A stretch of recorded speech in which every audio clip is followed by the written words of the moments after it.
Now we will see the treatment of bad debts. Whenever bad debts arises, consignee sells goods and on credit and bad debts arises. What is the accounting treatment? When there is del credit commission and when there is no del credit commission. So we have two columns, treatment of bad debts. No del credit commission is given to the consignee. When there is del credit commission, that means del credit commission is given to the consignee. What is the accounting treatment in the books of the consignor and in the books of the consignee?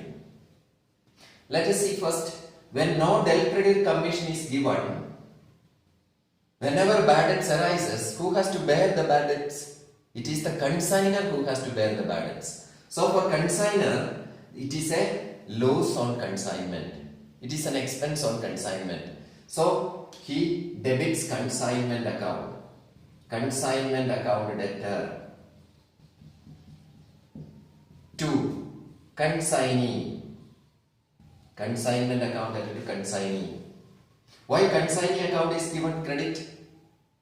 Because consignee when sells goods, consignee when sells goods for 1 lakh rupees, what is the entry the consignor will be writing? Consignee debtor to consignment. So consignee account is given debit 1 lakh rupees when sale is made. So when bad debts arises of 2000 rupees, suppose bad debts arises 2000 rupees, then what is the amount, the net amount that is payable by the consignee to the consignor? Only 98,000. 1 lakh is the sale made, 2000 is the bad debt, only 98,000. So consignee's account is debited for 1 lakh rupees. So credit should be given for 2 lakh rupees because that debt recoverable. Consignee's account, balance in consignee's account, it is an amount recoverable. That will get reduced, decrease in assets or credit. That is why consignee account is given credit. So consignment account debtor to consignee. And what is the entry in the books of the consignee?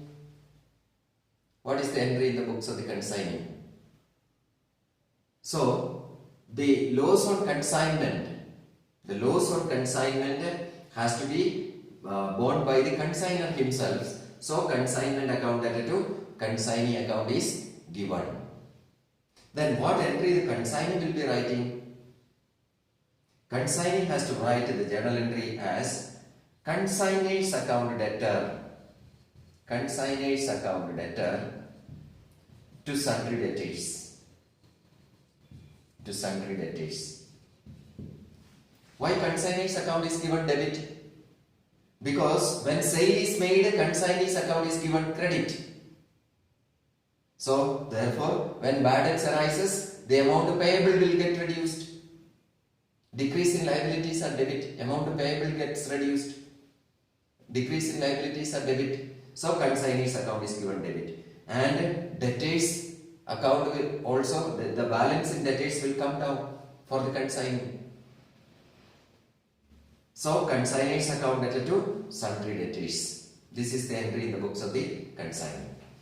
Now, when there is del credit commission, when del credit commission is given by the consignor to the consignee, consignee has to bear the loss.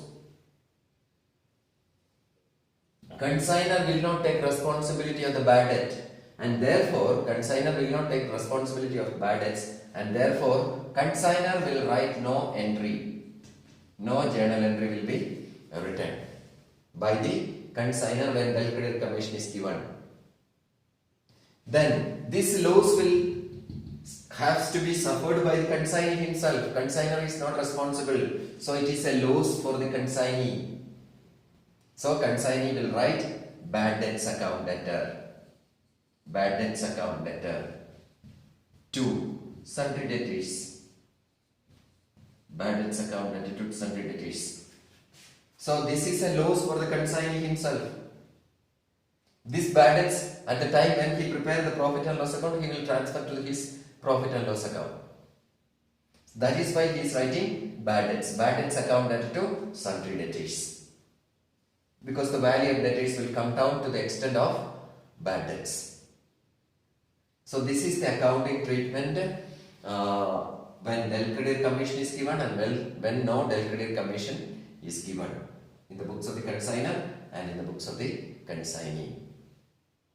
I hope this treatment of bad debts is clear to you.